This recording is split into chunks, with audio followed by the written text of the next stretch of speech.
Bismillahirrahmanirrahim. Assalamualaikum warahmatullahi wabarakatuh.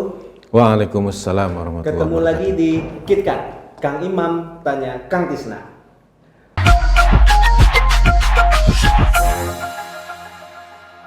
Kang Tisna, ada yang viral nih Kang.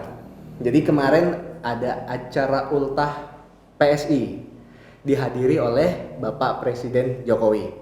Nah, di acara tersebut Ketua Partai PSI Giring Ganesha mengatakan bahwa negeri ini akan suram jika dipimpin oleh capres pembohong. Nah, capres pembohong ini siapa nih Kang? Ya. Bukan Pak Jokowi dong tentunya, karena kan Pak Jokowi presiden, Iya, bukan pres. capres. Ya. Iya. Jadi Pak Jokowi kan pres, bukan capres. Bukan capres. Nah, ya sebenarnya harus ditanya ke Giring gitu. Oh, iya. Iya, maksud saya nanya ke Iya. Kang Tisna ya. Kalau saya jawab nanti salah dibilangnya gitu kan. Iya, salah nanya berarti Iya, saya Kang. iya. Gitu. Ntar kalau saya sebut, padahal sekarang udah rame sih sebenarnya yang dimaksud si Giring itu siapa gitu kan. Cuma tetap aja kan yang berhak menjawab tuh dia sebenarnya. Giring ya, bukan Kang Tisna ya. Iya. Karena itu ucapan dia gitu. Iya. Jadi Kang, ini kan sebenarnya kalau kita lihat nih ucapannya Giring ini kan dia mengatakan bahwa sebenarnya dia dari pihak yang mendukung pemerintah dan dikatakan kepada oposisi, kan kira-kira begitu yang kita tangkap. Nah, dalam Islam sendiri ada nggak sih oposisi Kang? Iya. Jadi perlu dipahami dulu tadi mendukung pemerintah nih, dukung pemerintah yang mana kan gitu. Jadi PSI ini dukung pemerintah pusat, tapi oposisi terhadap pemerintah daerah, gitu. Ya kan? Oh iya, Ya karena kalau sebenarnya sama-sama iya, pemerintah ya. kalau ditanya dukung pemerintah mana? Pemprov DKI? Enggak begitu dia. Dia oposisi terhadap pemerintah DKI, Provinsi DKI seperti itu, ya. Tapi di KitKat ini, Kang Imam, kita tidak ingin mengomentari atau fokus ke ucapan si Ketua PSI gitu. Kita ingin coba kita bedah nih dari sisi oposisinya gitu ya.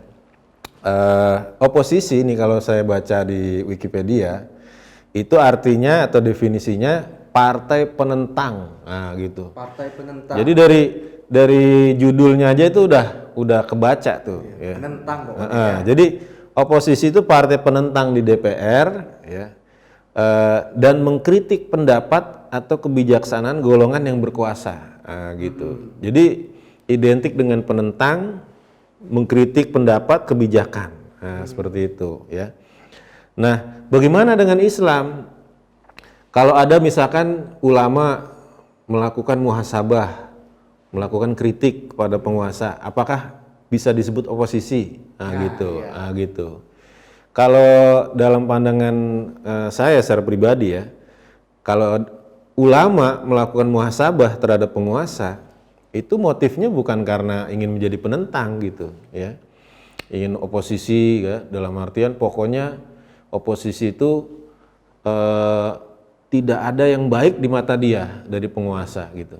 Makanya kalau balik ke PSI tadi, banyak pengamat bilang PSI itu nggak pernah ngelihat kebaikan Anies, gitu. Kalau di Jakarta tuh gitu ya, semuanya jelek pokoknya yang dilakukan. Nah itu oposisi, betul, itu oposisi begitu. Tapi dalam Islam ulama melakukan muhasabah itu motifnya karena dalam rangka menjalankan perintah Allah gitu, menjalankan sabdanya Rasulullah gitu. Ya, apa itu? Ya dakwah, amar ma'ruf nahi mungkar, seperti itu. Bahkan dalam sebuah hadis riwayat atau Baroni disebutkan, jadi ibadah hambaku yang paling dicintai itu adalah, ya, paling aku cintai, ya, kepadaku itu adalah an-nasihah gitu. Jadi ibadah yang paling dicintai itu dari hambaku kepadaku, kata Nabi. Jadi ini hadis qudsi berarti ya. Itu adalah memberi nasihat, seperti itu. Memberi nasihat. Ya dengan kata lain ya menyampaikan dakwah seperti itu kepada penguasa. Ya. Kemudian juga di dalam surat Ali Imran itu disebutkan wal takum minkum ummatun yad'una ilal khair wa ya'muruna bil ma'ruf wa yanhauna 'anil munkar. Hendaklah ada segolongan umat, ya, yang mereka itu menyerukan kebaikan, ya, menyuruh yang ma'ruf, mencegah kemungkaran, seperti itu. Nah, dalam tafsir Ibnu Katsir itu yang menarik, itu disebutkan wal maqsudu min hadhil ayat antakuna firqatun minal ummah. Maksud dari ayat ini hendaklah ada firqah, ada kelompok dari umat ini. Nah, gitu. Jadi Imam Ibnu Katsir ini menarik ya, beliau itu muridnya Syekhul Islam Ibnu Taimiyah, ya. Tapi beliau tegas di sini menggunakan kata firqah. Bahkan dianjurkan gitu, ya. Jadi kalau ada yang mengatakan umat ini jangan berfirqah-firqah, justru ini muridnya Syekhul Islam Ibnu Taimiyah dalam tafsirnya, tafsir Al-Qur'anul Azim, dianjurkan hendaknya ada firqah dari umat ini. Untuk apa tadi? Berdakwah, mengajak yang ma'ruf, mencegah yang mungkar, seperti itu, ya. Kemudian dalam tafsir At-Tabari, ya, al-ummah dalam ayat tadi itu maknanya jamaah. Ya mirip lah, ya. Firqah, jamaah, kelompok jamaah. Dalam tafsir Ad-Durrul Mansur Imam Suyuti itu menyatakan ummah di situ adalah kaumun, ya, suatu kaum. Bisa satu, bisa dua, bisa tiga, ya. Jadi boleh lebih dari itu, ya. Itu yang dimaksud ummah gitu. Artinya boleh lebih dari satu kelompok dalam Islam dalam rangka dakwah, seperti itu. Jadi kalau dalam Islam itu ada sebuah kelompok atau ada ulama yang mengkritik penguasa, ya, mengkritik kebijakan penguasa, itu semata-mata dalam menjalankan perintah Allah, seperti itu. Bukan oposisi. Bukan oposisi. Kalau oposisi itu tadi dari sisi judulnya aja partai penentang, mengkritik kebijakan, nah gitu. Kemudian mereka tadi seolah-olah semuanya itu salah, nah gitu, ya. Jadi ya, dari motifnya udah beda, ya. Kalau ulama itu dalam menjalankan perintah Allah, ya. Kemudian kalau oposisi, ya pokoknya saya ini berbeda, berseberangan dengan penguasa, seperti itu. Sehingga sasarannya juga beda, ya. Kalau kemudian tadi oposisi apa yang salah di blow up, dibesar-besarkan. Tapi kalau ada yang baik disembunyikan, gitu. Jadi kalau ada kebaikan dari penguasa, dia nggak ngomong, gitu. Dia nggak ngomong, dia tidak dukung, gitu. Tapi kalau seorang ulama, ya, apa yang salah dikritik, disampaikan muhasabah, ya, sampaikan koreksi. Apa yang baik ya didukung, seperti itu, ya. Makanya jangan heran misalkan ada sebuah kelompok dalam Islam, ya, di negeri ini misalkan, ya. Itu misalkan mengkritik bagaimana sumber daya alam di negeri ini banyak dikuasai asing, gitu. Kritiklah itu. Tapi kalau giliran masalah OPM di Papua, ya kelompok ini tegas. OPM itu harus separatisme itu harus diberikan tindakan tegas, gitu, harus diperangi, gitu, seperti itu, ya. Jadi ada sisi di mana kelompok Islam ini mengkritik penguasa, kebijakan penguasa dalam masalah ekonomi. Di sisi lain seolah-olah kelompok ini mendukung penguasa, gitu kan, dalam masalah pemberantasan separatisme, seperti itu. Nah, orang yang nggak paham, orang yang dalam tanda kutip pola pikirnya selalu oposisi, harusnya kan orang oposisi itu jangan dukung-dukung pemerintah, gitu. Berbeda, gitu.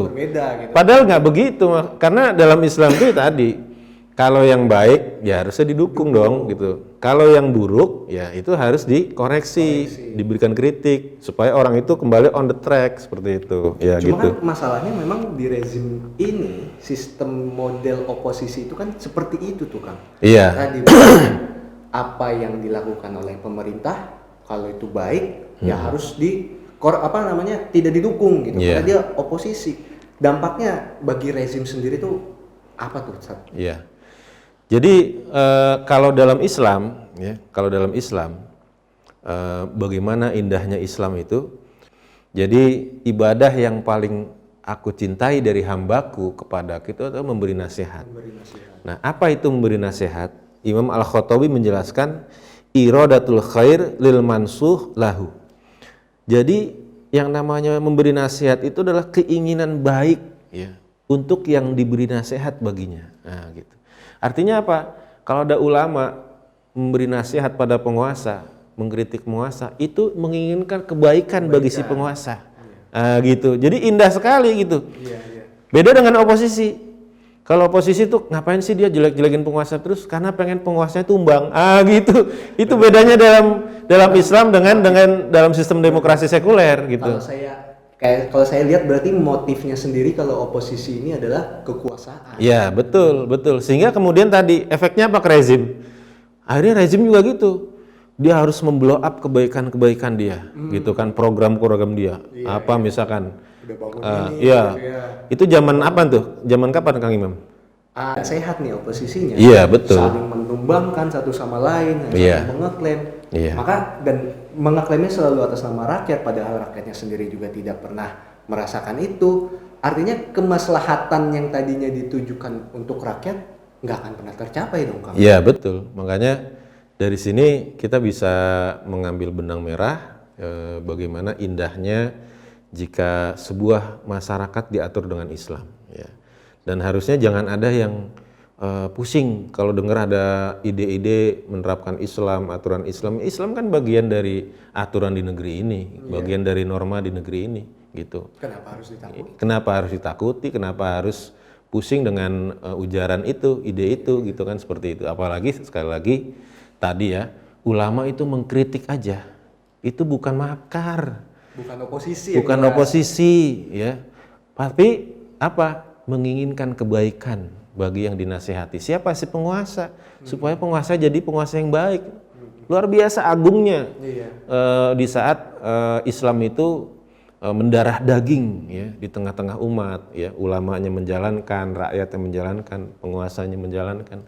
Luar biasa. Mirisnya kan ketika ulama-ulama ini mengkritik penguasa, justru mereka dianggap sebagai oposisi oleh penguasa, dan sudah banyak beberapa yang ulama-ulama yang mengkritik pemerintah agar lebih baik, justru mereka dijebloskan ke dalam penjara dan lain-lain. Iya, makanya di sini tugasnya Kang Imam nih ya. Gimana dengan KitKat ini ya, kita menjelaskan kepada umat ya bagaimana indahnya Islam, bagaimana luar biasa kemaslahatan Islam kalau diterapkan. Penguasa tidak perlu takut dengan muhasabah dari ulama. Jangan ada pikiran, wah dia ngeritik saya, pengen menjegal saya, pengen menumbangkan saya. Enggak. Ulama itu kalau mau muhasabah menginginkan kebaikan buat si penguasa. Sebaliknya si ulama ya tadi mengkritik itu dalam rangka tadi menginginkan kebaikan buat si penguasa, ingin menjalankan perintah Allah, dan tadi itu mengkritik penguasa itu berat. Ya. Karena si penguasa bisa tadi dia baper gitu kan. Jadi dia tidak merasa dinasehati tapi merasa dimusuhi. Luar biasa. Karena itulah kemudian Nabi mengatakan afdalul jihad kalimatu haqqin ingda sultanin jair. Sebaik-baik jihad itu adalah kalimat hak, kalimat yang benar, mengucapkan kalimat yang benar di hadapan penguasa yang zalim. Gitu. Luar biasa. Makanya para ulama itu harus berani ya mengucapkan kebenaran ya di hadapan seorang penguasa, karena tadi bisa jadi tidak semua penguasa menerima nasihat sebagai sebuah kebaikan, tapi dia baper ya kan, dia udah punya niatnya, udah punya kepikiran macam-macam ya. Padahal si ulama itu dia nyari apa sih? Dia kan hanya menjalankan perintah Allah itu aja sih ya. Gitu Kang Imam. Itu ya teman-teman. Jadi bagi kalian yang mau mengkritik pemerintah, jangan takut bahwa sesungguhnya kita mengkritik pemerintah itu untuk memberikan nasihat agar menjadi lebih baik. Ya, jadi kalau kalian suka dengan video kali ini, di like, kemudian beri komentar kalian di bawah. Jangan lupa subscribe dan bagikan ke yang lainnya. Assalamualaikum warahmatullahi wabarakatuh. Waalaikumsalam warahmatullahi wabarakatuh.